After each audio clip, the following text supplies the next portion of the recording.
नमस्कार, आप देख रहे हैं न्यूज पीआर। रिया सिन्हा आपके साथ है। हमारे साथ मौजूद है रंजीत झा और आपको एक खुशखबरी देने जा रही हूँ सर कि बिहार बोर्ड इस बार रिकॉर्ड तोड़ रहा है। आपको पता है कितने लाख स्टूडेंट्स इस बार अपीयर करने वाले हैं बिहार बोर्ड की मैट्रिक परीक्षा में?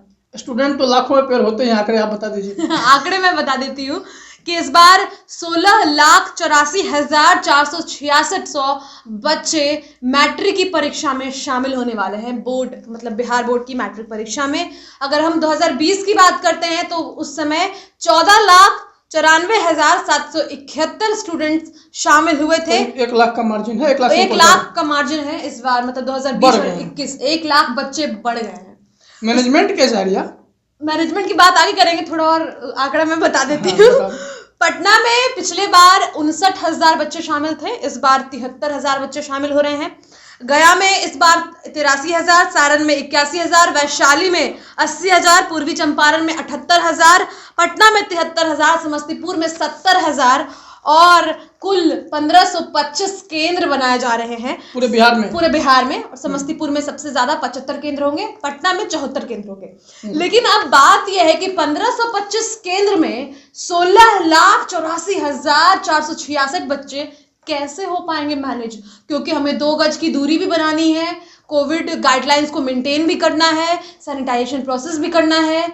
तो आप जब मैनेजमेंट की बात कर रहे थे तो अब आप भी बताइए कि कैसे मैनेज करेगा बिहार। ये स्टोरी दरअसल दैनिक भास्कर ने भी किया है कि कैसे इतने बड़े आंकड़े में बिहार संभाल पाएगा, और इसके अलग अलग पॉइंट्स भी हैं। तो पहले आप शुरुआत कर दीजिए।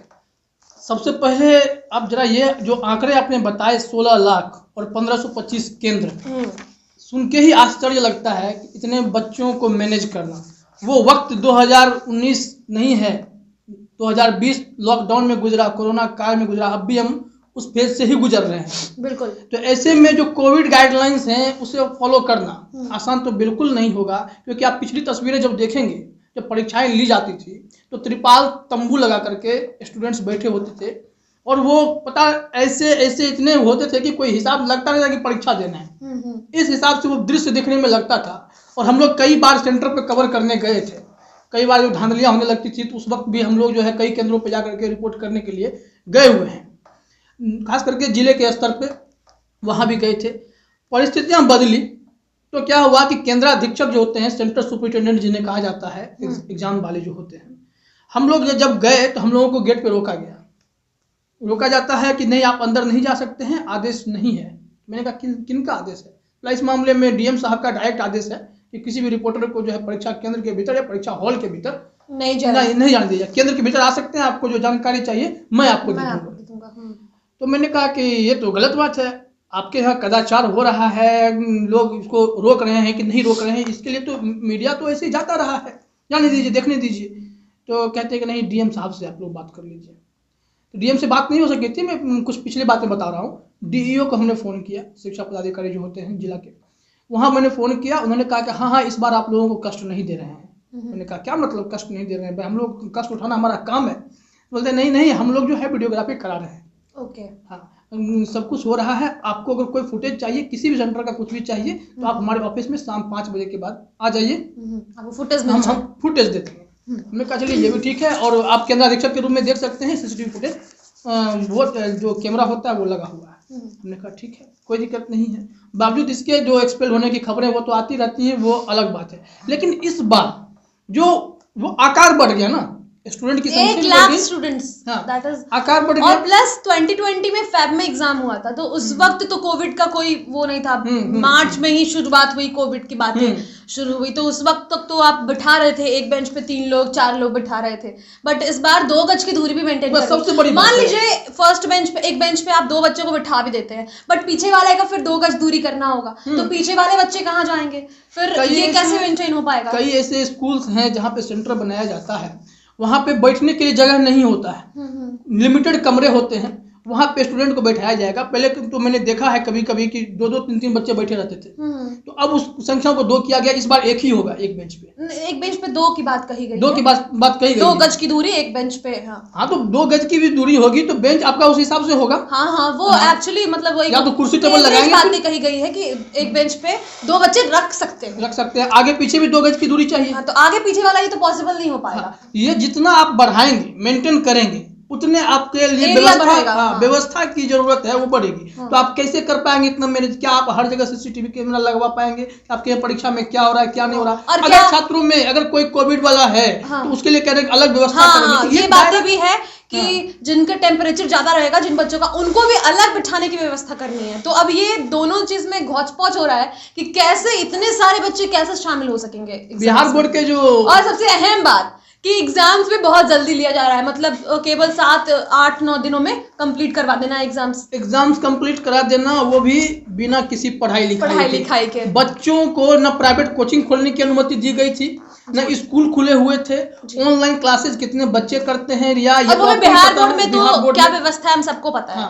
आजकल बच्चे को ऑनलाइन क्लास की बात कही गई लेकिन कोई पढ़ा नहीं पढ़ाया। तो ये तो 100% है कि मात्र 10% बच्चे मान लेते हैं पढ़े होंगे, लेकिन बाकी जो है वो टेंशन में जी रहे हैं कि पास कैसे करेंगे। क्या इस बार भी आनंद किशोर उसी फॉर्मूले पे चल रहे हैं कि लाखों बच्चे जो फेल हुए थे इस बार भी एवरेज मार्किंग करके पास करना है क्या?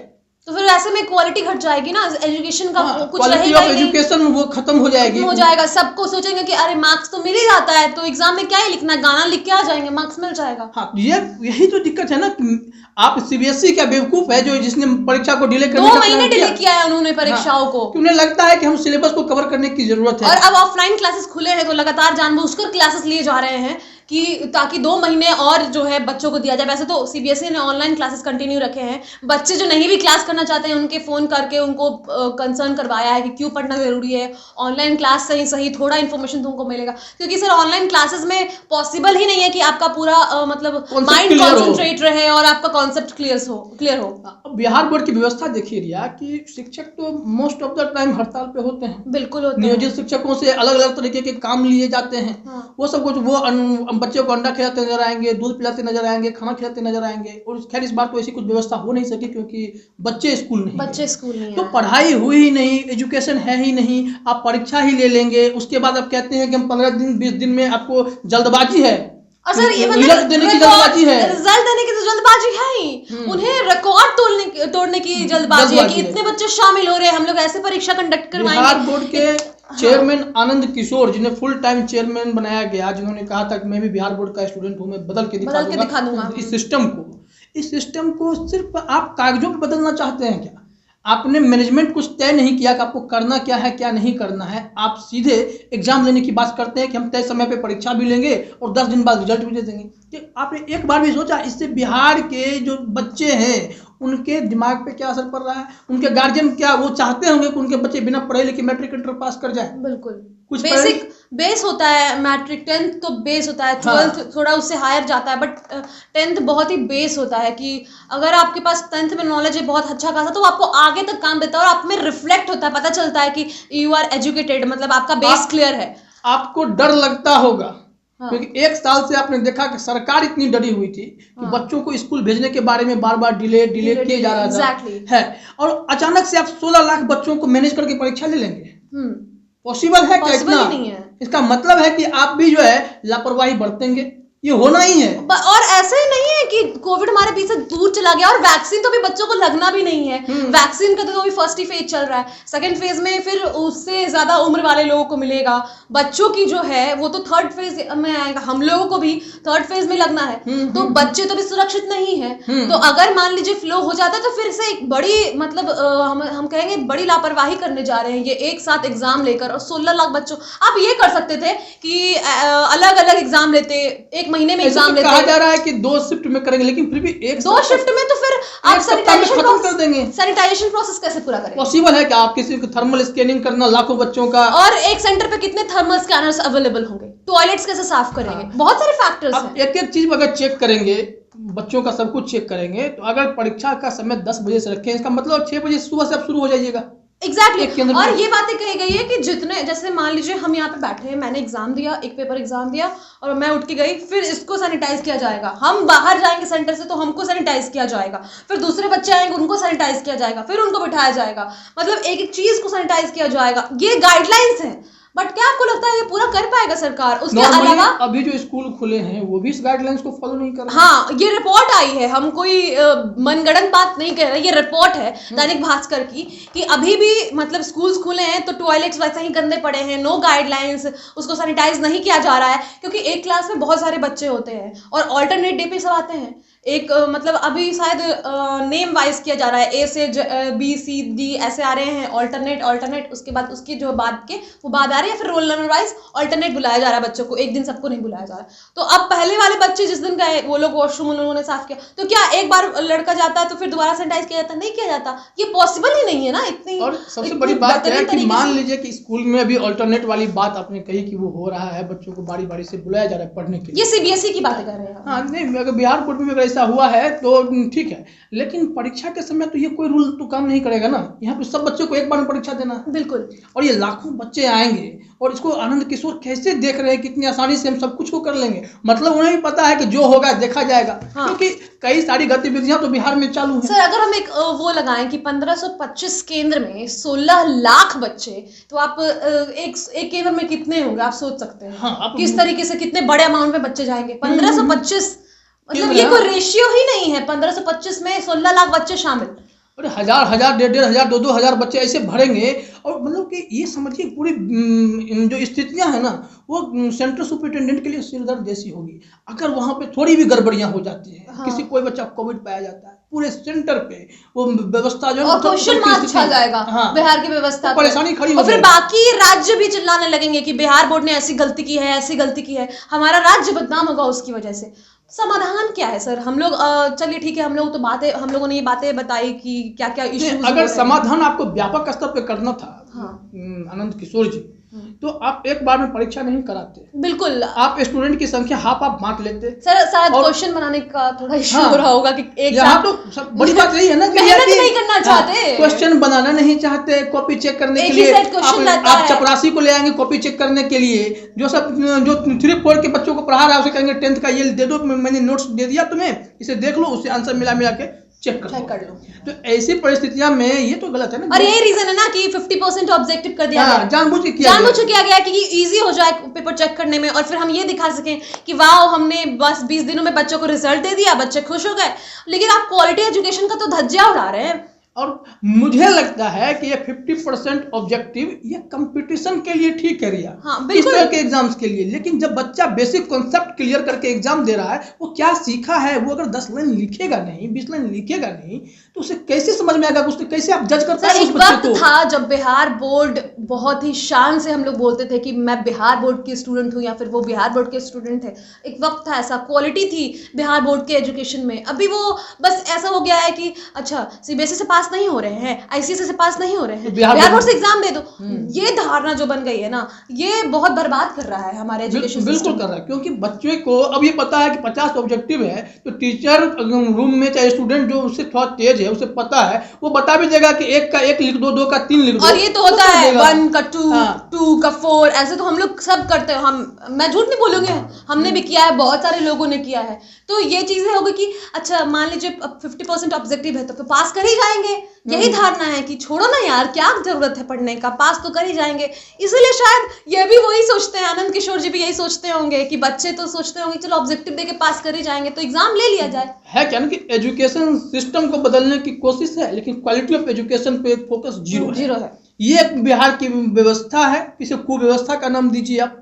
और इस बार जो परीक्षा होने जा रहे हैं उसे भी कुव्यवस्था ही आपको देखने को मिलेगी, क्योंकि हमारी नजर हम लोग रिपोर्ट करेंगे, बिल्कुल करेंगे। हम लोग बच्चों से भी पूछेंगे कि आपने बिना पढ़ाई किए एग्जाम दिया है, आपकी जो ये 1 साल 10 महीने पूरी तरह से लॉकडाउन रहा, बंद रहा, स्कूल्स बंद रहे, आपने क्या एजुकेशन पाया और कैसे आपने एग्जामिनेशन प्रोसेस को किया।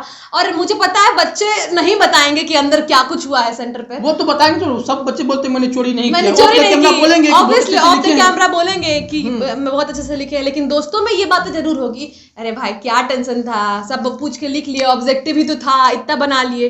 तो ये चीजें बदलनी ये होगी। तो चलिए क्वालिटी ऑफ एजुकेशन पे हम लोगों ने पहले भी एक वीडियो बनाया है, किया है इस पे, और इससे लेकिन अभी जो बात है ना, ये मैनेजमेंट जो है थोड़ा भी अगर गड़बड़ हो जाए ना, इसमें थोड़ी भी गड़बड़ होगी तो समझ लीजिए कि इसका व्यापक असर बिहार में देखने को मिलेगा। और फिर से वही जो फोटो वायरल हुआ था कि दीवार पे लटक के चीट करवाने वाला, ऐसी मुझे नहीं लगता कि पारदर्शिता रह पाएगी, डबल होगा इस बार, क्योंकि जितना आप दायरा बढ़ाएंगे तो वैसे उतनी ही व्यवस्था करनी पड़ेगी, और उतने इक्विपमेंट्स क्या इनके पास इतने इन्विजिलेटर्स हैं? क्या इनके पास इतने इन्विजिलेटर्स हैं? क्या इनके पास जोनल इन्विजिलेटर्स होंगे? क्या सीसीटीवी कैमरास उतने होंगे 16 लाख बच्चों को नजर डालने के लिए? क्या उतने लोग सीसीटीवी कैमरास पर नजर रखने वाले होंगे?